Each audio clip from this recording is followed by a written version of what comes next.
Good morning. If you would let me know that you can hear me just fine and dandy, I'm just rearranging a few things here on my screen so that I can see your questions that come through or symbols or whatever it is you want to say. So, hey, good morning, Helen. Good to see you all. See lots of familiar names there. Let me get this, see if we can get that thing rolling. Is not what I expected, but that works for me. So,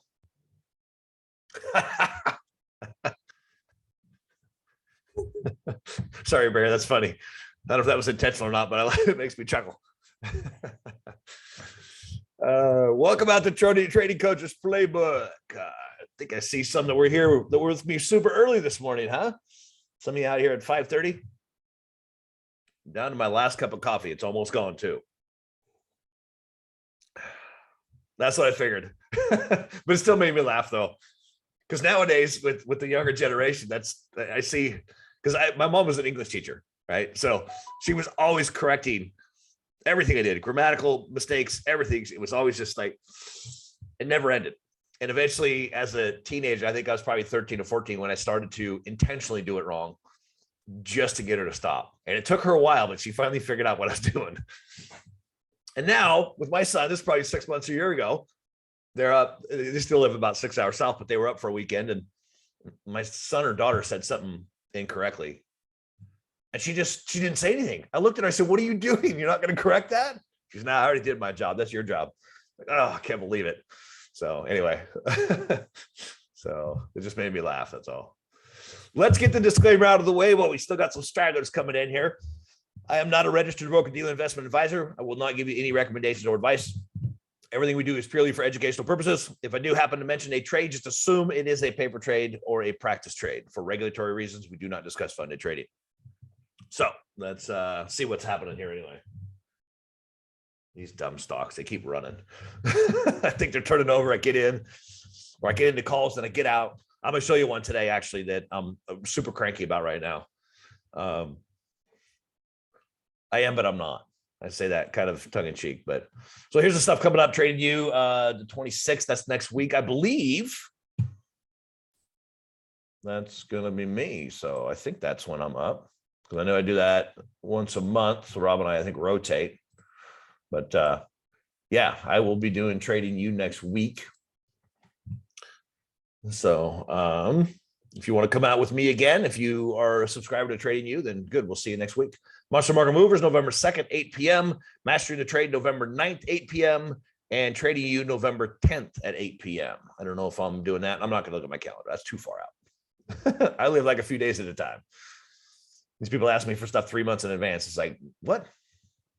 Holy cow. Thank you, Miguel. I just realized that you guys are staring at the disclaimer still. Whoops. Maybe I do need another cup of coffee. How's that? Can you see it now? That explains why the camera was in a different perspective than I usually have it. It looked a little different. I went, oh, that's weird. Now I know. Okay, awesome. Thanks, Miguel. Obviously, everybody else here is asleep. Mastermind groups are Tuesdays 8 to 9, and then Power Hour Monday noon. Trading Coaches Playbook, this one every Friday at noon. How not to get your dollar symbols kicked, November 3rd, 7th, and 9th. Power Option Play is Tuesday and Saturday. Cover Call Explorer on Thursday, and then E-Mini Think Tank with Brandon Monday, Wednesday, and Thursday. So, and then of course all the social media places you can find us. And if you haven't experienced patterns in a flash yet, I'm a little biased, but you should go get it. If you want to learn to chart better and see patterns and know what to do with the patterns, and really just, a lot of it's foundational. Thank you, Miguel. There's a link there. And of course, like almost everything we do, you get a 2-week trial, right? But yeah, there's over 8 hours of video in there about, baseline foundational technical analysis, and then each individual pattern. And of course, there's flashcards and there's quizzes. There's a lot of fun stuff in there. So go take the trial and check it out. And then if you like it, keep it. If you don't, no harm, no foul. So here is what we're going to talk about today.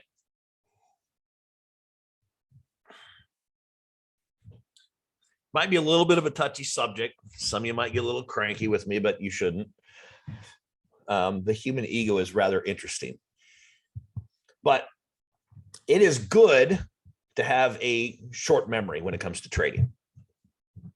Kind of, right? I'm not suggesting that you don't learn from mistakes. But first you have to determine, is it a mistake or not? And then don't go back and look at it and kick yourself if it wasn't. I mean, if you did something that you shouldn't have done, yeah, that's different. Learn from it and then move on. But remember though, too, and that's where the last line comes from, and this happened to me the other day, okay? Remember the good decisions. And shoot, I don't know if I have it on there.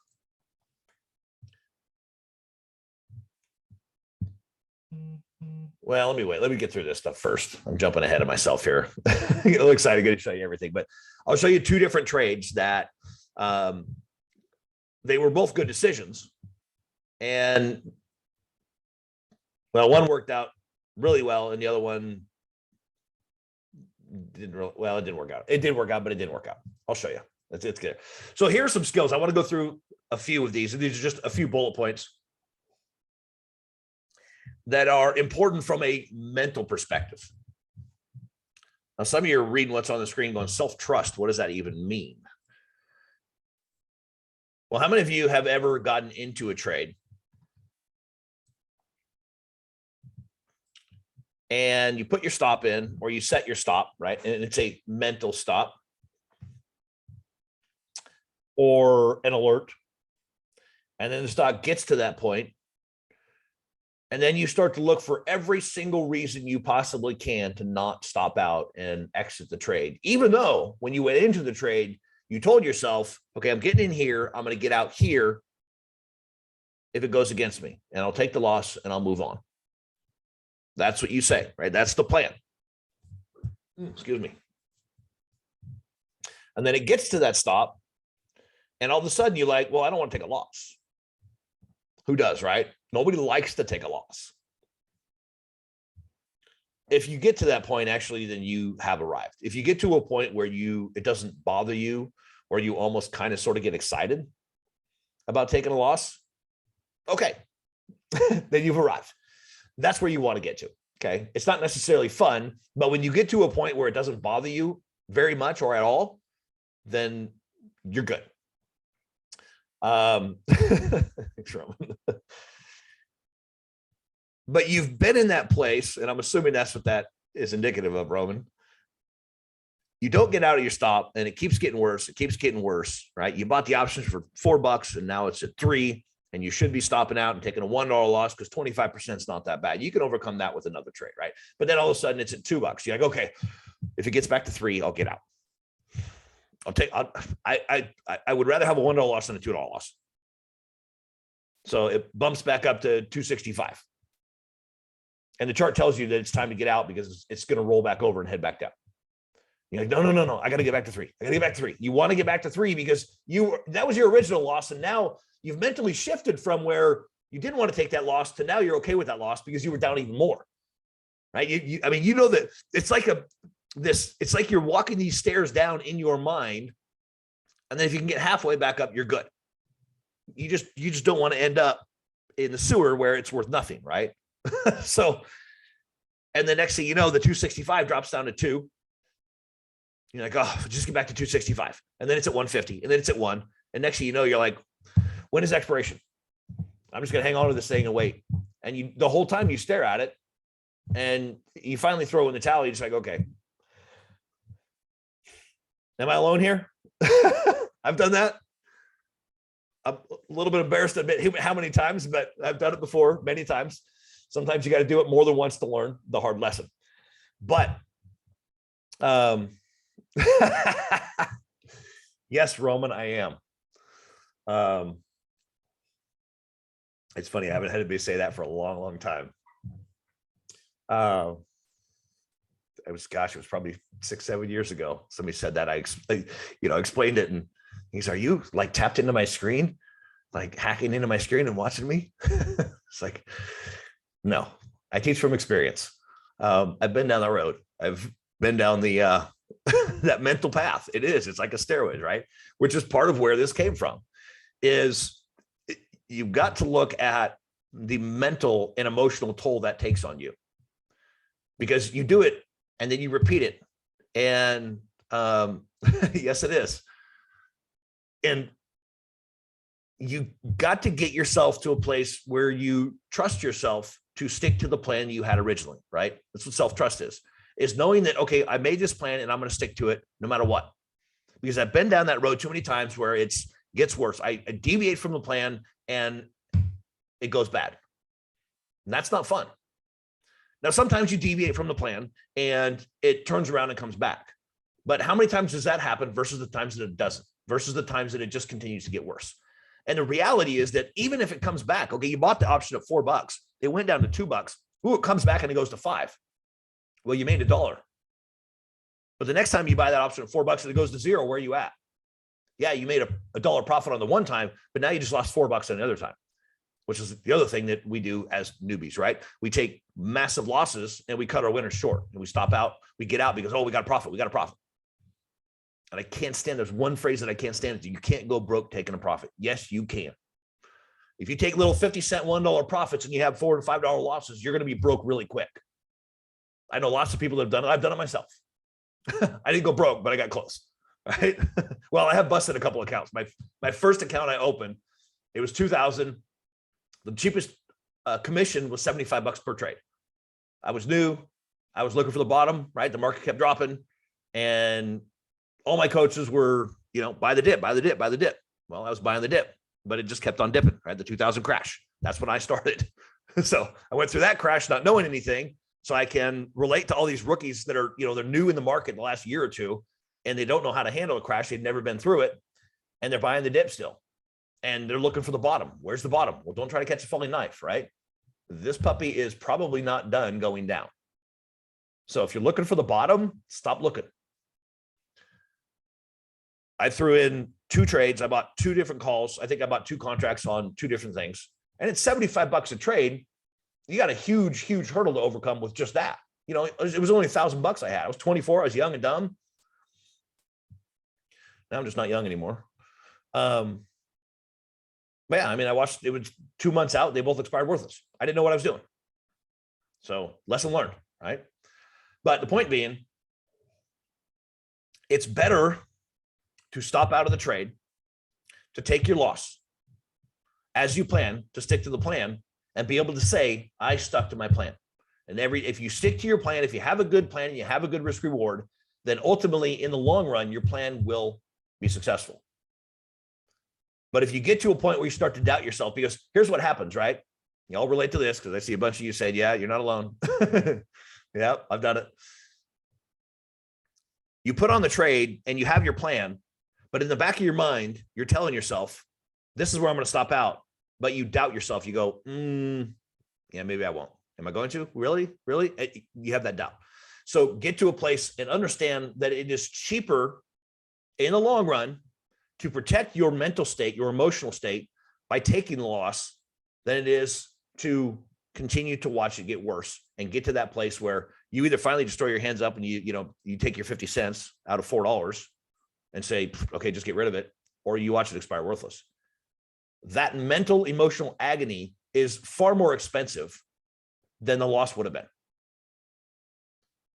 You want to get to a place where you know that when you get into a trade, you have that plan. You say, okay, I'm getting in, I'm going to stick to the plan, and you will.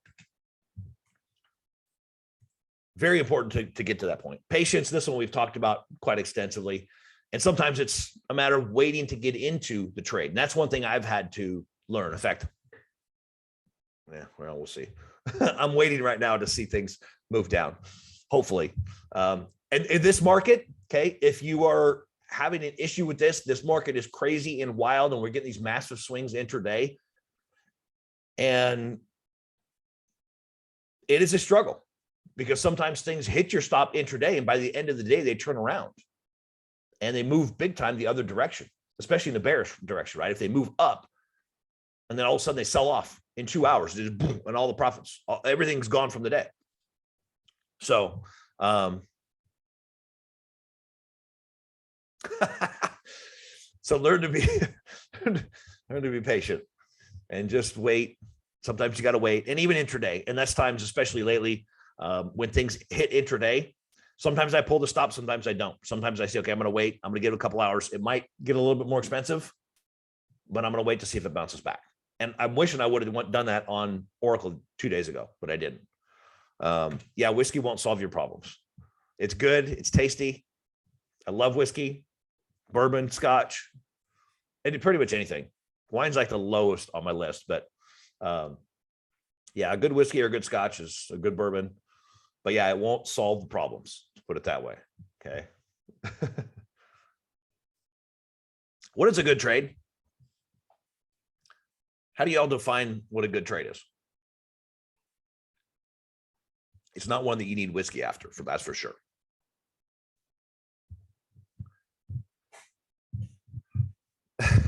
You listened, Trip. I don't know if it was me or somebody else, but yeah, exactly. Most people, and I came to the market with this, is most people define a good trade as, did I make money or did I lose money? And as far as I'm concerned, nothing could be further from the truth. If you have a solid plan, you go in and you stick to that plan, that's a good trade. Losing money or making money doesn't matter. Oh yeah, whiskey to celebrate is different. That's different. That's the flip side. That's when it's a good thing. Yes. And I did buy me a good bottle of scotch after last month. So it was one of my best trading months ever. So I was like, all right, I'm going to go get me a nice bottle of scotch. So, but yes, getting back to the good trade. If you had a plan, and you stuck to it, because what happens, right? If you had a plan, you get in at $4 and you get out at 0, that's not following the plan, right? Winning or losing doesn't really matter. If your long-term plan is solid and you utilize a good risk reward, then in the end, you should come out ahead, right? I mean, look at risk reward 3-to-1. You only have to be right 26, 27, 28, 30% of the time, and you come out ahead in the long run. But just because you lost money on a trade doesn't make it a bad trade. Because does a batter step up to the plate and swing the bat and say, oh my gosh, I missed? Or they strike out. They say, was that a terrible at bat? No, it was just an at bat. That's all it was. You step up to the plate, you give it your best, you swing the bat, and if you connect and you get a hit, great. If you don't, great. You walk back to the dugout, you go out and play defense, and then the game continues on. It's really no different. As traders, we're just swinging the bat. And you're not going to hit the ball every single time. You're not going to hit a home run every time. In fact, more often than not, you're not going to get a base hit. And actually, if you look at it from a statistical standpoint, when it comes to baseball, what's the difference between a 290 hitter and a 300 hitter? This is 1%, right? That means a 290 hitter hits the ball, gets a base hit 29% of the time. A 300 hitter gets a base hit 30% of the time.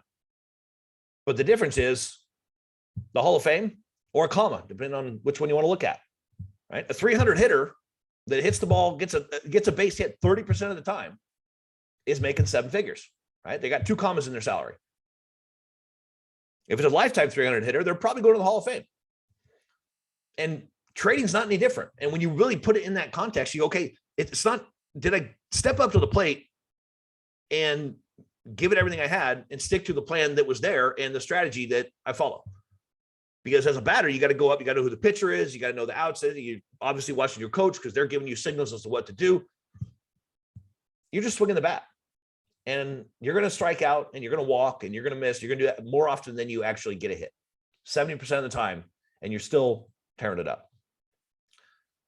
Probability, that kind of goes to 3-to-1, right? When you get 3-to-1 risk reward and you have the odds on your side, then that's obviously a huge advantage. And it's one of those things that it's just super important. Scaling, this is another one that I have really significantly started employing in the last few years more often than not, especially the last couple of years, even more so than I used to. And scaling out, you're probably all familiar with, right? Which, you get into 10 contracts, you take half of them out at the, halfway point or whatever, wherever you take them out. You're taking part of them out. Scaling in is a little more challenging mentally. It's a little bigger hurdle to get over because it's hard to say, okay, I just paid $4 for this option today, and now it's going for $6. Do I really want to pay that much more for it? But if there's more room to go, then why not, right? And here's the one thing that I've started doing that, I mean, probably a couple of years ago, if you buy the option at $4 and it's now at $6 and you're like, I don't want to pay 50% more, but you think there's still room for it to go to $8 to $10, then you buy more at $6 and you put an order out to sell some of those you bought at 4 at maybe 7 or 8. That way, if it goes just a little bit more, or you might even say, okay, I'm going to buy this at 4. And then if it goes to 6, you put an order out there to sell some at 6 or 7 or 8, and then you buy more as it goes. Does that make sense? So you're getting in some of it cheap, and then you're buying some maybe a little more expensive. But if it keeps going and it goes to 10, then great. You got out of the other 4 at 8. So it's just it's a stair-stepping type of thing, if you will. It's one of those things that just allows you to continue to take advantage of the move, but also protect your mental state and your profits. So it's one of those things it's just a constant moving in and out. Position sizing, this is important, deciding how much of a trade to do. Like the one on Oracle I did the other day, because I've pulled back, because I basically just like banked all my profit. Okay, I'm going to sit on the sidelines a little bit unless something decent pops up. And if I do, I'm going to take just a small trade. Because I don't know did I say, I might be repeating myself, but you've probably all heard, if you take several losses, if you have a losing streak, then go back to paper. Well, I would say the opposite if you have a winning streak. Because how many of you have done that where you just go on a streak and you absolutely tear it up and you're making a fortune? You're like, oh, I got this figured out. And now you start throwing all your money at the table, right? It's like the blackjack player that, sit down with $100, you're up 300, and then you start betting bigger. I got this game figured out. I'm going to make even more. I'm going to walk out with $1,000. Start betting bigger, start playing bigger, start to do it. And then all of a sudden your $300 is back to the casino and they took your 100 you started with. And instead of walking out of there up 400, you're down 100. Same thing here. And I've done it before. Some of you maybe have, where you have this streak where you just tear it up, you grow your account big time. And then you think you got it figured out. You order the bends. And then all of a sudden you start betting bigger. You start playing sloppy. You start getting a little bit lazy, maybe a little impatient. You start trading too much. You start over trading. And then you gave it all back to the house. That's not a good place to be either. So one thing I've learned over the years, because I've done that a couple of times myself, you make a bunch and then you give it all back. When you get to that place, if you have a streak where you just go on a run, pull yourself back. Because I've been kicked in the teeth by the market and humbled many, many times. And I finally learned that if I don't humble myself, then the market will. And it's much more pleasant to do it myself because the money still stays in the account. So right now I'm protecting, like, okay, I got healthy profits. I just crushed it over a 6-week period. Slow down a little bit, breathe, be patient. And the market looks like it might be range bound for a little bit anyway. So I don't want to give back profits. I've done that before. So now I'm just going slow. I've given back a little bit, but all righty. I'll go show you this Oracle trade. It's kind of frustrating. Well, I'm going to show you two, and this is going back to the first thing. Well, here, we'll start with Oracle, I guess. Let me get it on this screen too.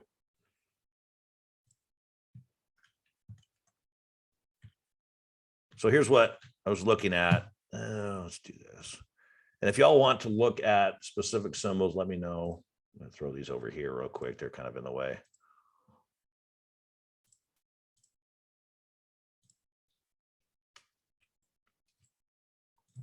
So this is what Oracle looks like, right? Nice little beautiful double bottom with the right cheek up.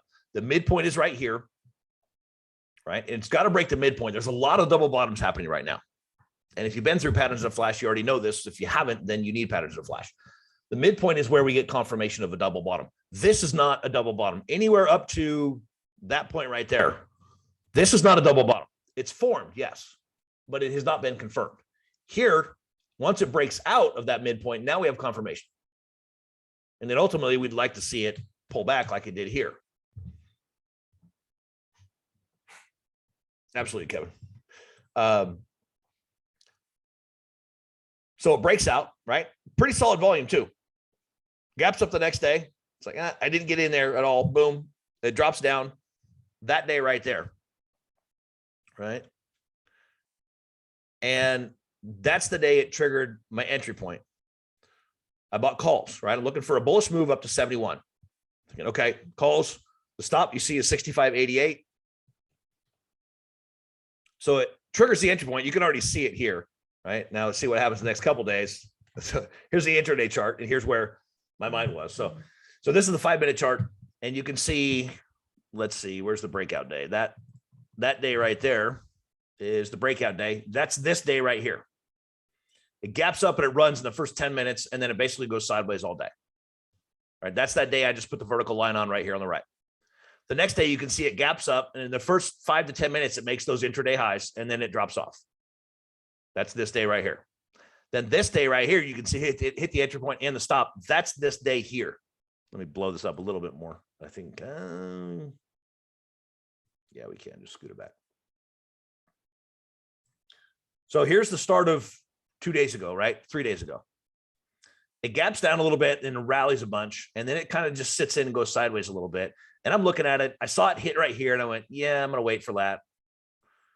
I decided to be patient. I thought I'm going to wait a little bit and see if it will come back and do this again. And sure enough, it drops back off a little bit, finds a little bit of support here intraday, and then rallies up from here. And I'm looking at it going, this thing looks like it might be about to take off.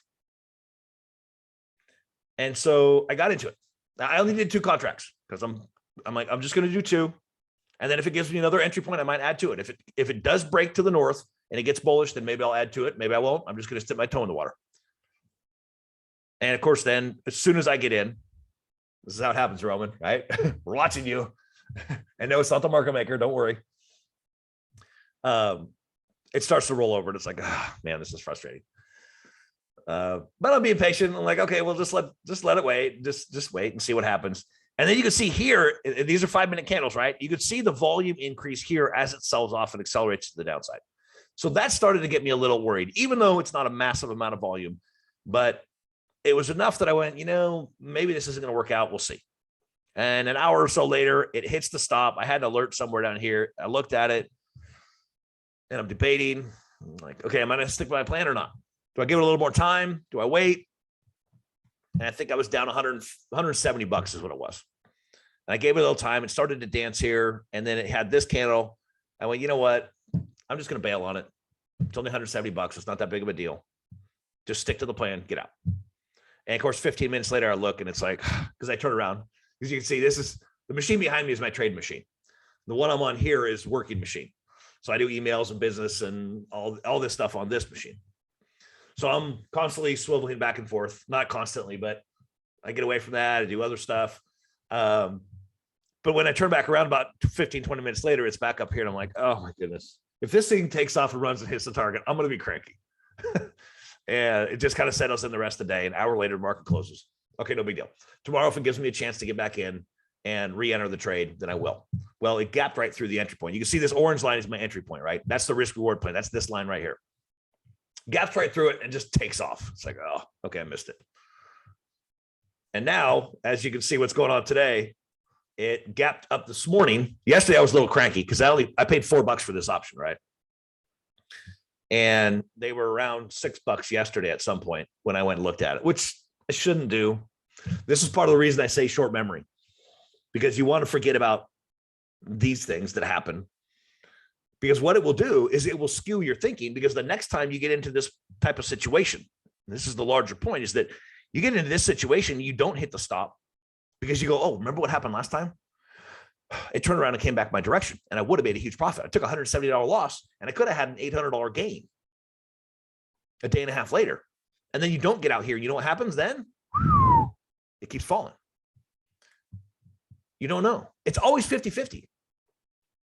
And that's where I say you got to focus on, okay, I made the decision to get in here. 2.5, 3 hours later, I'm kicking myself kind of, but okay, I'm already here. I can't do anything about the decision to get in right here. I could have gotten in here and it could have just as easily bolted to the upside. And I could have cashed out for $400 or $500 or $600 or $800 later that day if it would have taken off, but it didn't. It went down here. I made the decision here. Now it's way down here. Now what do I do? I can't look back and say, well, I shouldn't have gotten in there. I mean, I can say that, but what good does it do me? It just beats me up psychologically. It just, now I have to look at it and say, okay, this is where I'm at. What's the best decision for right now? What might happen next? Do I want to take a chance that this thing continues to tank and I lose $400 or $500 or $600 on an $800 trade? Do I take a 60, 80, 100% loss? Or do I take the 20% and move on? And if it goes in my favor the way I thought it would, then oh well. It's $170. What do you do? So you've got to focus on the decision in front of you and what's best now. I see a lot of people that come in, especially on some of these Facebook groups, and I don't spend much time on there anymore because it's just a time suck. And I just like, ugh. But some of these people get in, well, what do I do? I bought this thing at 60 and now it's at 30. What do I do? Well, where might it go from here? What is the best decision here going forward? Because the question is, do I wait to see if I can get back to break even? They're not really asking, what should I do? They're asking, should I wait to see if I get back to break even? Because they're not really asking, do I get out here? What people want to hear is, oh no, it'll come back. The question becomes, you bought it at 60, it's now at 30. Where's it going from here? And we don't know that with any certainty, but we have to analyze the situation. Okay, where might it go? Where do we think it's going to go from here? And make a decision based on that. And if you think it's going to go to 10, then it's better to get out now at 30 than to eat another 20 bucks a loss. So use a short memory in the sense that, okay, I made the decision. It's already there. I can't do anything about it. What do we do going forward? And here's what I do a lot of times. Take that generic situation I just made up, right? You bought it at 60, it's at 30. Let's say you have 300 shares, whatever the number is. You go, okay, I'm down 30 bucks, half. Maybe you take 200 shares out and leave 100 there. So, okay, I'm going to take a loss on 2/3 of it or a third of it, whatever number you want to make, figure out, run the numbers, do whatever you need to. Take part of it out and leave some of it there so that if it does rally back, then at least, okay, no big deal. I've gotten some of my money back. If it goes back to 60, you can get break even. Okay, you got break even on a third of it at least. Right? So don't let the past decision cloud your judgment for the next decision. That's probably the larger point. And that's one thing that it's easy to do. That's where the self-trust comes in. It's important to make sure that you don't use those decisions in the past, whether it was a mistake, because this right here was not a mistake. This was not a bad trade. I got in at my entry point. I had a plan. I got in at the entry point thinking that it might pop. It didn't. It did the opposite. It went against me. It hit my stop. I waited real quick. Okay. And of course, that thought entered my mind. Well, I should have just waited. It always does. I don't care who you are. It's never going to go away. But then I'm like, I can't focus on what should have been done. I wish I would have been more patient, but I wasn't. And now I'm here. Do I take the 170 and run? I'm going to do that. So it was a good trade. I lost 170 bucks. It was a good trade. I followed the plan. And now it's up here at 72 and the options, I'm sure it's worth $8. I looked at it this morning. It was 750. I took a 20% hit. And if I would have waited 2 days, I would have doubled my money, $800. Would have, should have, could have. There's only 2 contracts. So, well, and there's the other thing too. If I would have done 4 or 5 or 6 contracts, I probably would have left 1 or 2 there, which I kind of wish I would have, because I did that with COP. I don't know where COP's at. I got out of some. I took a loss on 2/3 of it. It's just another small trade. I just did 3 contracts. I took 2 of them out and I left 1 there. I thought, well, if it turns around and reverses, because it looks like it might still be bearish. It might still move back down. See, I think it's on here. Yep. So I had the plan here, right? I got in there on that day. And then this day it hit the stop. And I thought, you know what? I'm going to leave 1 there. Because if it continues to go against me, 1 contract's not going to hurt that much more. I might give a couple $100 extra back. So I closed 2 of them, left 1 there. It gaps up this day, rallies up, and then it sells off. And today it's just sitting here giving a doji. So if this thing sells back off, actually, I just reloaded. That's right. I re-added those 2 in. I sold them for, I think, 9. I paid 11 something for them. I sold them for 9, and I just added them back in at 7. So I sold them at 9. Now I'm back in the same position I liked before for less money, which is another thing. You can kind of go in and out of things, right? That's essentially the way I trade. I got stopped out, but I decided to leave 1. Now I'm back in the same position because it's hitting that line, and hopefully it tanks from here. If not, if it goes up today, I'm going to stop out and just clear the whole position out and take my loss and move on. But let me show you one other one. And this is where when I started off, said, don't forget the good decisions, because this Oracle was a good trade. It was a good decision. Oh, I don't think the lines are on here. They're on my, and I wish it would do that. Because when you got like your live TOS, and this is the practice trading platform. Actually, it doesn't even transfer from machine to machine. I'm pretty sure it's on that machine. I don't think it does it? Maybe it does. I don't know. But like my entry point, the trading plan stuff. So it was this day right here, right in the middle of the chart. It looked like we had a gap up. It kind of went down. It looked like it was going to take off to the upside. Actually, let me see. It should be on here. Yeah. So this is NEM, right? This is the daily chart. And it was, I'm going to throw a vertical line so you can see it. I think it's this day. Yeah. That day right there, 4 days ago. Now here's the intraday chart. So we gapped up here. That's these days right here. And I'm looking at this saying, we're on the beginning of a triple bottom. I have this trading plan in place, but I'm looking at it saying, you know what? We're kind of down near the bottom, and this is something I might want to nibble on. Maybe put a little position in, and if it rallies up to here, then I'm in. I can take some profit on it and then add to it if it continues to break up. So I'm looking at getting a little bit ahead of it, which I love to do. It's an aggressive place to enter, but I go in with just a few contracts, really small position in an aggressive place. That's why I know some people look at me cross-eyed when I say, I'm an aggressive trader, but I'm also conservative. And that doesn't make sense. I will enter at a very aggressive place, but I'll take a very small position. So I'm taking a conservative position size, entering at a very aggressive place. Make sense? So that's this day right here. It gaps up this day, way up here, pulls back, almost fills the gap, and then it starts to rally. And somewhere in there, I put in a contingent order to pick up, I can't remember what they were, 5 contracts above $42. I put a contingent, said, if it goes above $42, go buy me 5 contracts of, I think it was the 40s or something like that. I don't remember. And then it started to get up there and approach there. And I started to look at it and go, you know what? This thing's run a little too fast. Kind of starting to have this weird gut feeling that maybe something's not quite right. So I pulled the trigger. I canceled the order. And it was no more than a minute or two. And boom, it runs up and leaves this little shadow up here. And I'm looking at it going, and when it got up here, it only took 30 seconds or a minute. I'm like, oh man, I might have missed it. That's where it would have triggered me. And then a couple of minutes later, it's back down here. And then 20 minutes later, I'm like, whoo, I'm glad I canceled that order. Even though, it wasn't a huge ordeal, but I'm like, I'm glad I didn't get into that thing. Because the next day it would have hit my stop. I think 43. Yeah, it dropped down, way down. No, well, no, the stop wasn't there. But there's the vertical line here. That's the day I canceled the order.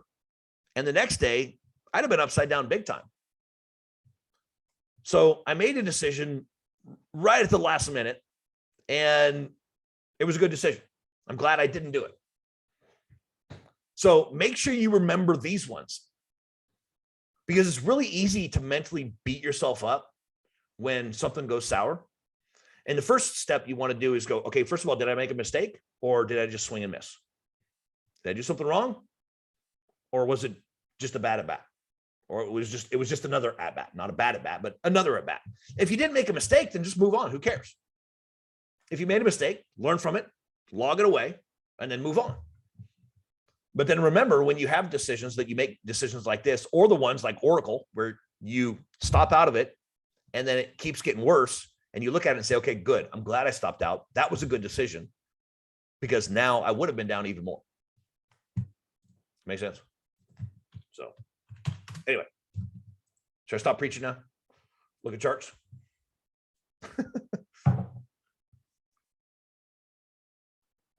DVN, Devon Energy.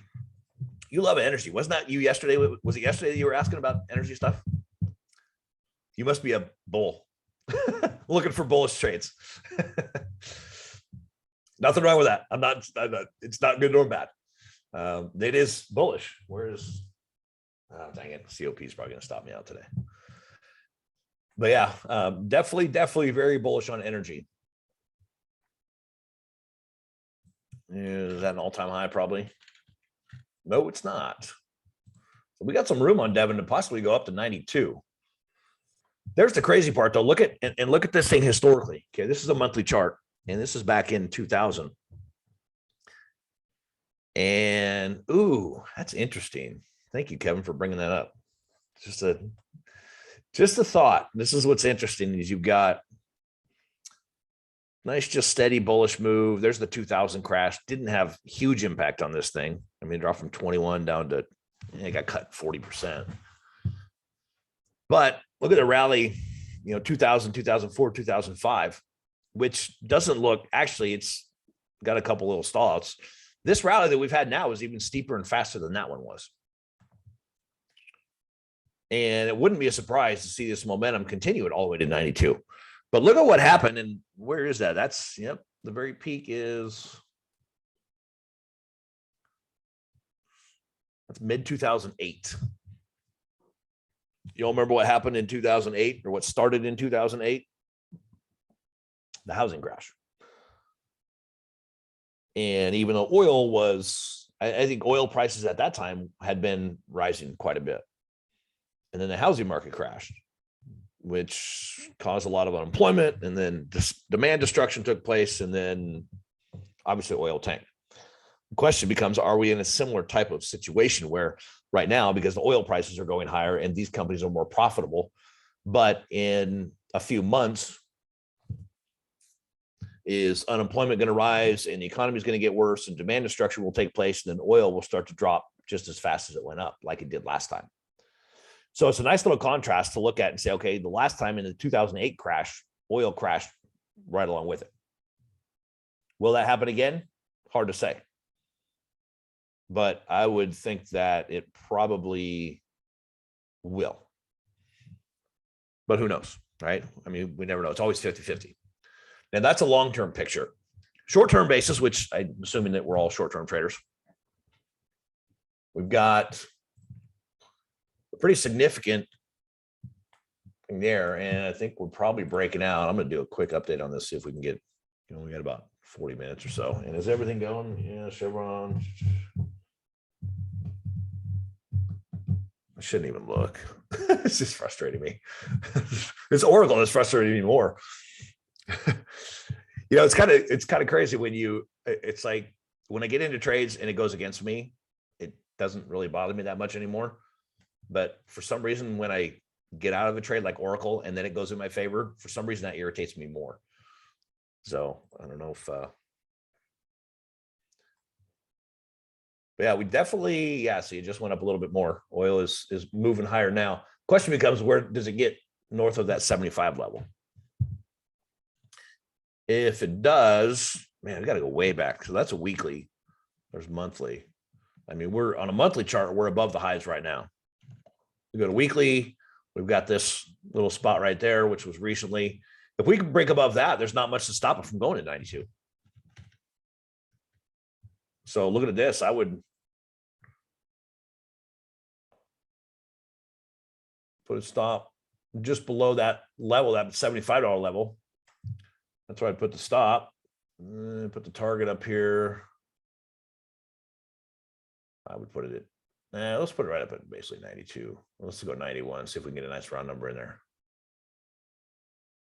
Perfect. Now, it's just a calculator from here. 74, 45, 91, Control C.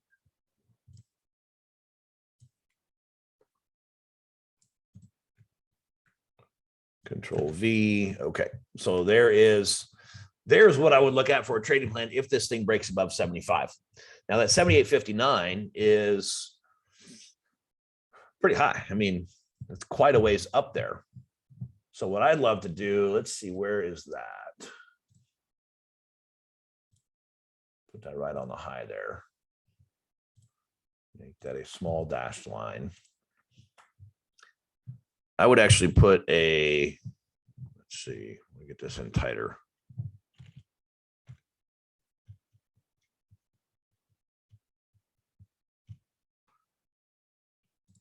Duplicate that. And I would actually put a nibble. I'm going to move that.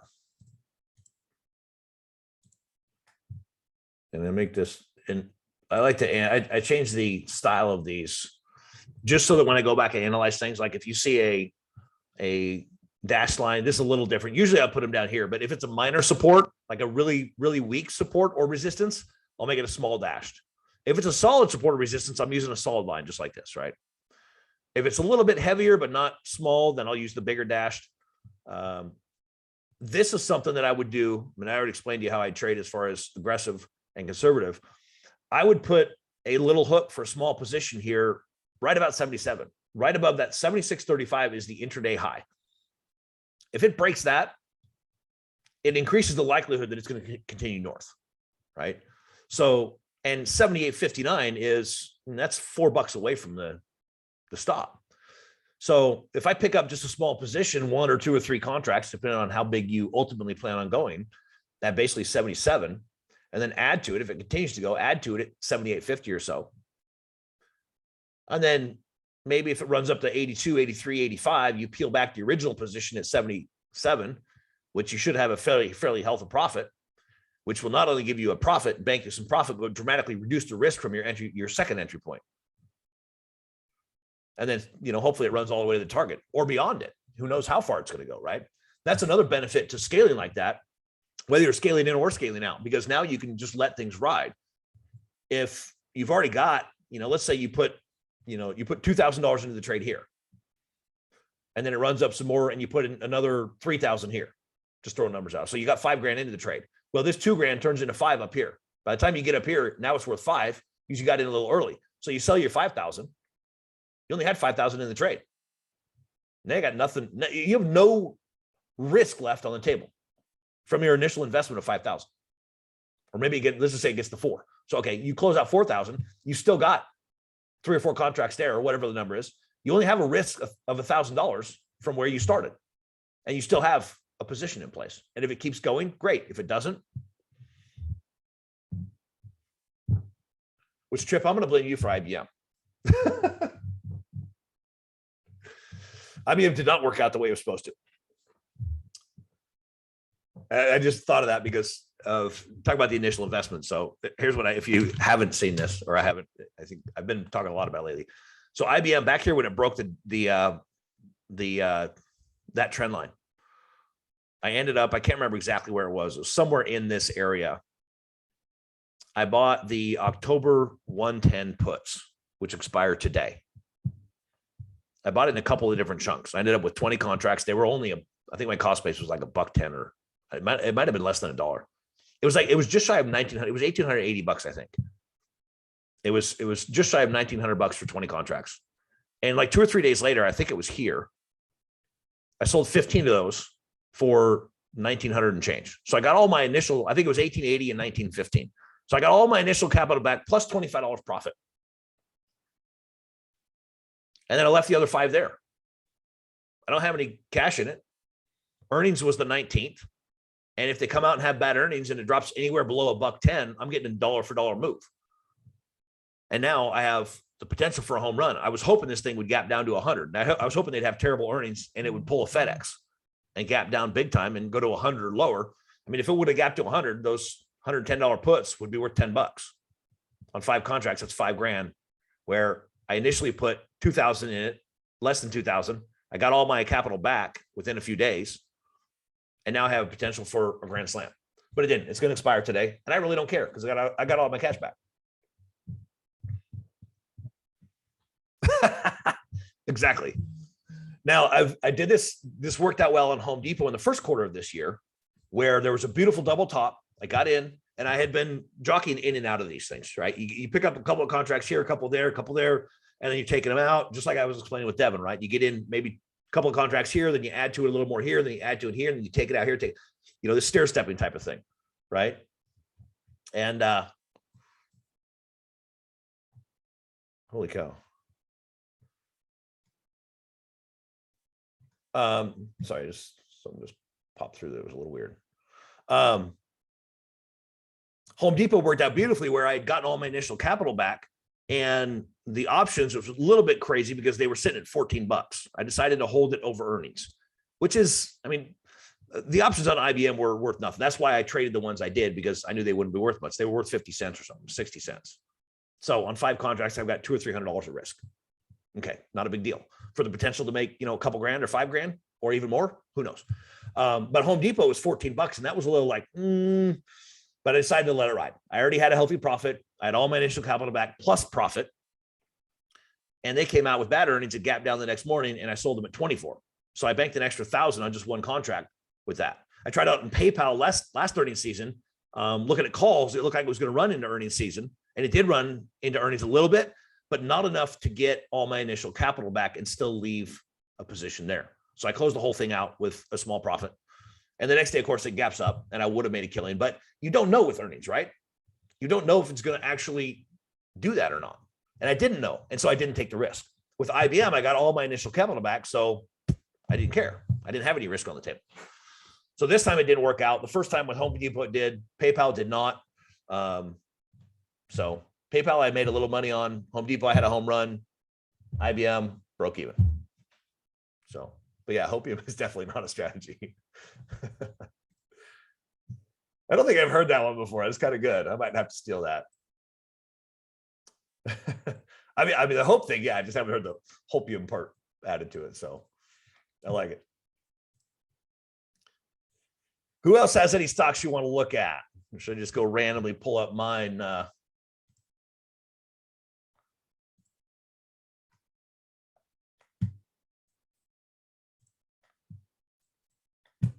else is on the radar here? I know there was one or two in here that it was gonna. We'll just buzz through. We got about 7 or 8 minutes left.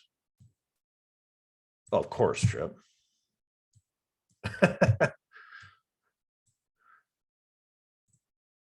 not a stealer.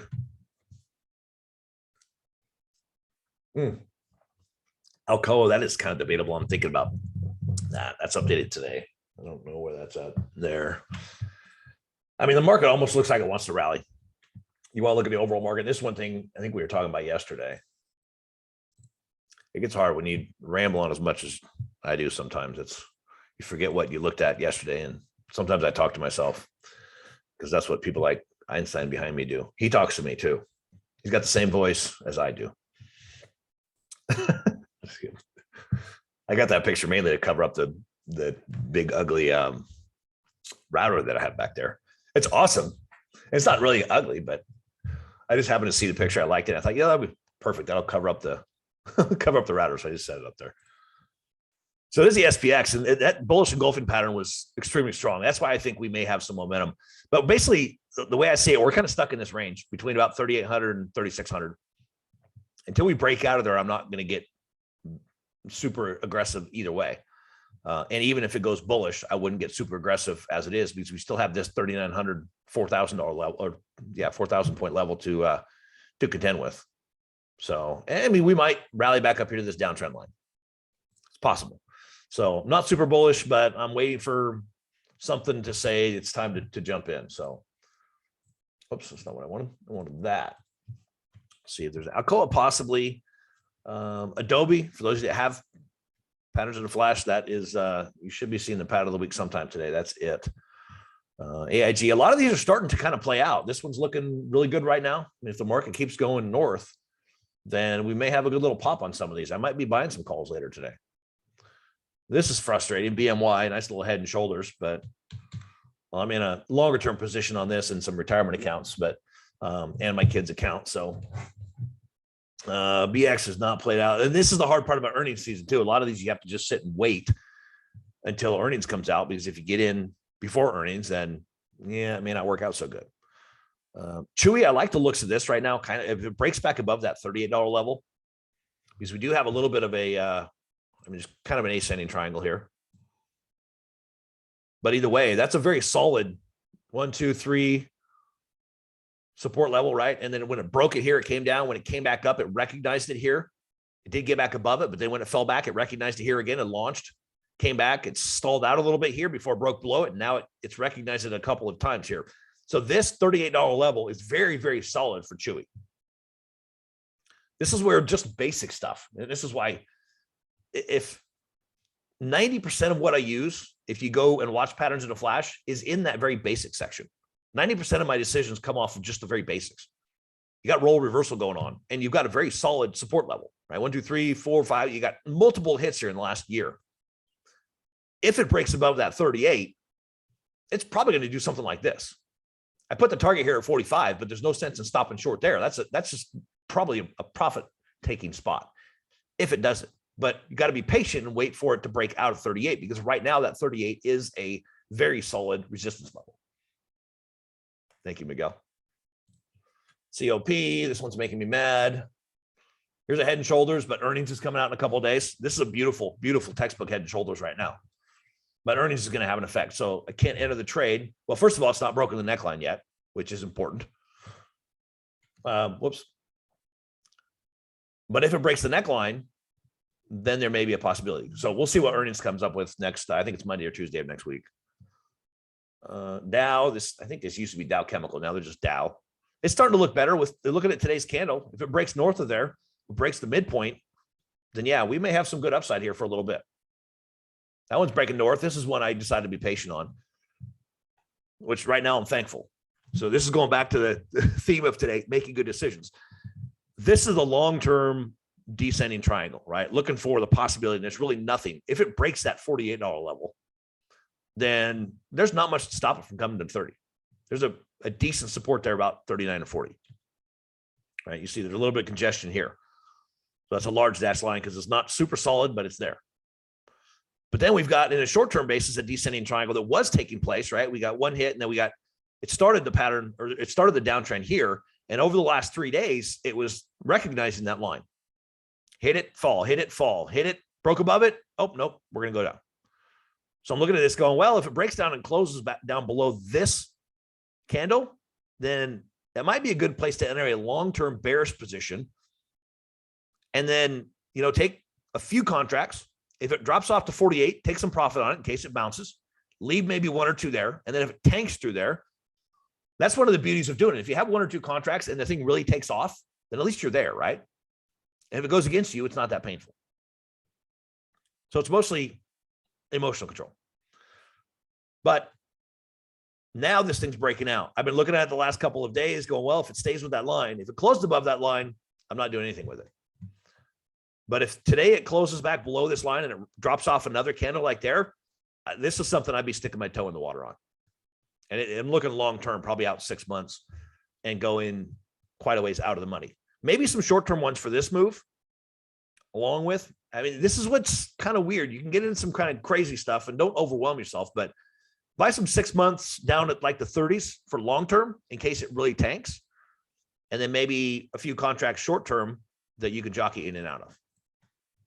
Just don't overwhelm yourself because that can get kind of crazy. I've done that a couple of times in situations like this that are kind of one-off where you have some long-term big potential trades. And then in the middle, you can sometimes, play it in and out. What is my outlook on the SPX? I'm going to wrap up with that. Where did it go? There it is. Let me show you. Probably the easy way is I have a snapshot here somewhere. Where did it go? SPX. There it is. Here's my outlook on the SPX. That should be it. Here's a picture that I did this a little while ago. It shows December 30. I don't remember when it was exactly. I've had this for 3 months or so. June 15. Okay, June 15 is when I took this snapshot. This is the SPX, right? I got it right off Omega charts. I don't have these lines aren't there anymore. You see the far left there is the 29 crash, right? The market peaked out from the very peak of 29 to the low of was it 32, 33, was an 85% drop. I don't expect that. And when you understand the margin requirements here in 29, see right now, if you buy something on margin, the broker will loan you 50%, right? Back then, the margin requirement was 10%. In other words, if you put $10,000 into an account, you could buy $100,000 worth of stock. Now, margin calls were coming in fast and furious, and the more it fell, the worse it got. So you get a margin call, you got 10% leverage. You're putting $100,000 into stocks, especially in a market like we have today, you can lose 10 grand real fast. And as soon as the broker's $90,000 is a risk, they're going to start closing your positions. And that's part of what caused this massive crash in the 20s. And so they have, over the years, put a lot of things in place to avoid that type of thing from happening. So we have those kind of curbs in place now, where 29 we did not. That's a big reason that we had such a massive crash. So I don't expect an 85% crash. But you'll see that there's lots of them here, and you can see the long-term trend line. And after the 2008 crash actually took us back there. And these are yearly candles, right? So you got to remember these are annual candles. So at some point during the year in 2008, we come back to this long-term line that is very solid. You can see it's been in place for a long time. And if this market drops for 3 years and it drops 62%, which this crash right here from peak to bottom was 54% in 18 months. So if this is worse and bigger, which is what I expect it to be, because when you look at the big picture, all the different pieces of the puzzle, it's not pretty. You've got bubbles in 3 of the 4 asset classes, and arguably 4 of the 4 asset classes. Real estate's in a bubble, stocks are in a bubble, bonds were in a bubble, commodities were bubblish. You got Bitcoin and crypto; those were essentially in a bubble, and all of them have already started to crash. So you've got this perfect storm of all these different asset classes that are, and then you got the geopolitical. I mean, it's just the world is a mess right now. I don't want to sound like a negative Nelly, and I said this morning too, for those of you who were there. I can't control the world economy. I can't control the U.S. economy. I can't even control my state's economy. I can only control my economy. And if the big economy is going to crash, then I want my economy to grow while that's taking place. Grow your own. Don't worry about the big economy. You can't do anything about it. This is my outlook on the SPX. I think over the next couple of years, this is 3 bars, 3 years, we could easily drop 62%, which would take us back to that trend line, which comes in about 1,800 at that level at that time. We could come down to the 1,500 level, which is basically the peak we saw in 2000 and 2008. That wouldn't surprise me. But I think anywhere from 1,500 to 2,000 is where I think we're going in the next 1 to 2 years. Now, obviously, that can change. Politics can change things if we get different politicians in that change policies. I mean, obviously, energy is a big driver. And if a new administration, new Congress comes in and changes direction on the energy policy and energy prices start to drop in a big way, then people's disposable cash open up and now they have the ability to spend. But that's not going to change on a dime. It's just not, Biden's been in for 2 years now, and he changed the energy policy. And now here we are in the beginnings of a crash. If energy policy changes, then it'll shift, but it will take probably 12 to 24 months to come back and shift back the other direction. So crashes don't materialize quickly and they don't end quickly. So just be patient. We are in a bear market. Whether or not it crashes and gets bigger and worse is debatable, and it's possible it may or may not happen. Just be vigilant. That's all I can say, and understand that that's the big picture, and adapt your trading to what's coming at you. If that makes sense. So. Yeah, exactly. Trip makes a good point. It's something that's been discussed. It'll be interesting to see how things play out. We discussed it several times in Inner Circle. Globalization is ending, moving into a new world, and I wouldn't disagree. So the question is, how long will people put up with it and tolerate the changes? I know people in this country have gotten really used to freedom over the last couple 100 years, and people that come from other countries really enjoy it when they come here. And I don't think they're going to give it up without a fight. So I know I would not, because I know how blessed I am to be in this country. My parents have traveled all over the world, and every time they go to a third world country, they come back. And the first thing my dad says is, thank God you were born in this country. Because when you see the plight that other people live in most of the world, this is a great country to be part of. So, all right, I got to cut it off there. So appreciate y'all coming and hanging out, and let me let's finish it off. Oh, I didn't have that in there. Whoops. Oh well. Y'all know how we ended, right? Trade, as you know, trading's tough, right? And all this stuff is not easy. Genetic lottery winner, I like it. I might steal that too, but I'll give you credit. Trading's difficult, right? Y'all know that by now. And the only way, in my opinion, that you won't fail is if you keep on going. Just don't give up. You're going to learn a lot of tough lessons. It's going to be difficult. It's going to be challenging. It's just another hurdle. You just got to get through it, and hopefully, the goal, just don't blow your account up.